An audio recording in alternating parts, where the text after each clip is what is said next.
All right, everyone, welcome to Module 2. We got through Module 1. I have to say, I love the enthusiasm and the energy that you put into your first assignments. It was really great getting to know all of you and what your favorite documentaries are, where you are in terms of your understanding of documentaries, your relationship, as it were, with documentaries, and just getting to know who you are as people.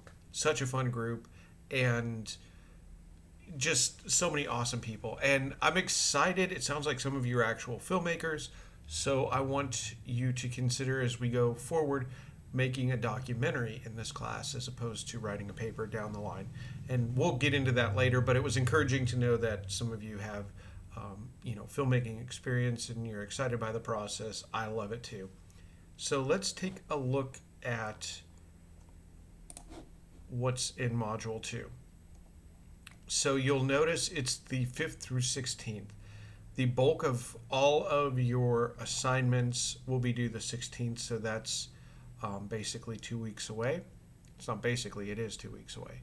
But we have 2 movies, 2 assignments for this. So here's an overview in case you don't want to watch me talk. Which if you got this far into it, you can pause it and just read what to do. It just kind of gives you an overview what we'll be working on, and then start with this lecture, the narrative of film and documentary, and then we have 2 movies this week. Antivirus thing, don't know where to pick it up from there. We have 2 movies this week. First is Bernie. You may have seen it, you may not have. It's a mixture. It's kind of a hybrid of real life events where they use some of the actual people who were part of what really happened and they interview them, but then it also has actors, it's staged and things like that. So it's a bit of a hybrid. You'll have a little assignment here. Oh, if for some reason you'll have to copy and paste this link. It wasn't going through, but I did find, and I could send it out if for some reason this isn't working.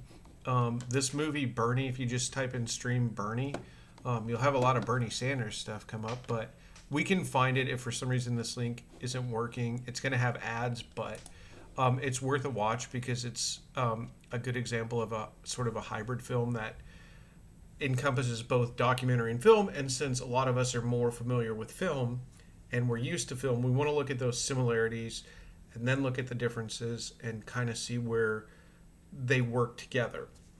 But anyway, so your assignment that goes along with it. After watching the movie Bernie, I want you to consider the similarities and differences between film and documentary. This is a unique film that has some real people interviewed who are involved in the actual events, but it also has a stage fill by using actors and recreating events. It's a bit of a hybrid movie, basically what I just said, and a documentary with a much heavier side to movie. Given that this film is an accurate portrayal of real life events, it begs the question whether recounting a story such as this is better done as a narrative film or a 100% factual documentary, not using actors, sets, props, etc. So is it better to shoot something as a documentary or a film, and when do you decide? And what kind of, where is that line sort of drawn? I'd like you to write a minimum of 200 to 250 word response to the film focusing on the following questions. Is it more important for a documentary to inform or entertain, and why? When and why would a documentary be a better genre choice for telling a story than a traditional classical Hollywood style film? So go ahead and watch the lecture, and then you can start working on that. Your next film is one of my favorite documentaries. It's The King of Kong. That link I know should work. Your assignment for it. I've always been a huge fan of The King of Kong because I believe it is structured in a way that uses strong story structure. Again, once you've watched the lecture, a lot of this will make a little bit more sense. There's a hero, an inciting incident. There's a villain. There's an element of fish out of water. So many elements that bridge traditional film with a documentary. But does this? It should be in a way. I'll fix that. But does this in any way negate what a documentary should be. So is using story structure from typical films. And because this isn't a class specifically on film, I'm working off the basis you probably know some of the structure of film. You know, the hero, villain, just any sort of typical film structured elements that are there, inciting incident, plot twist, anything like that. You know, does it sort of negate a documentary at all to really utilize those storytelling techniques?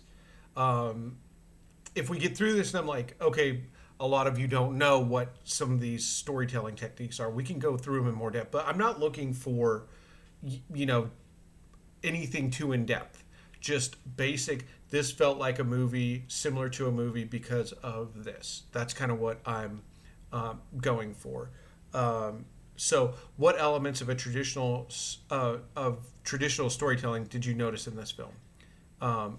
Did it feel more like a film than a documentary?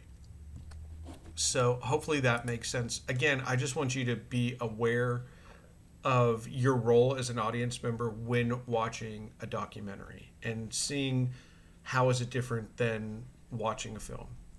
I don't know if you can hear this, but there's a thunderstorm going on, and my dog is behind me panting like crazy. So I apologize for that. And now the cats come in to talk about it too. Discussion question: 5 points. This is the only one that is not due on the 16th of this week. This is due the 9th, just so we can hopefully generate a discussion going on. And I click, nothing happens. There we go. So do documentaries allow for a cathartic experience for the audience? Does manipulating the facts in a documentary make it more like a film?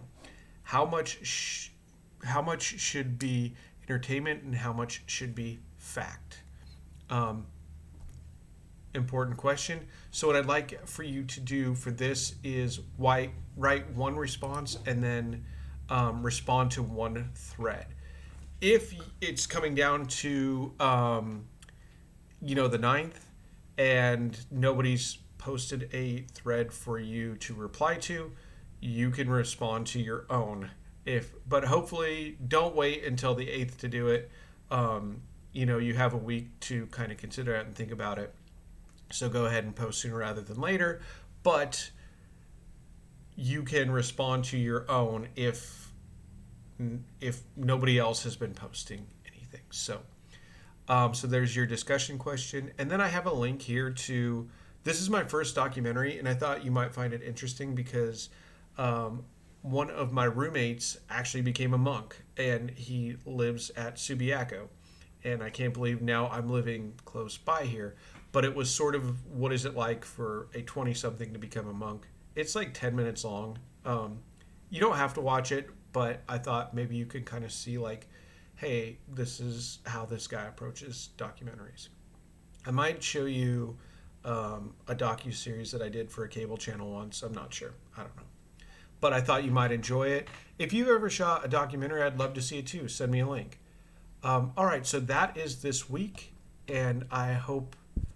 the next 2 weeks. I hope you enjoy it, and we will see you soon. Don't forget to do that discussion question as soon as you can.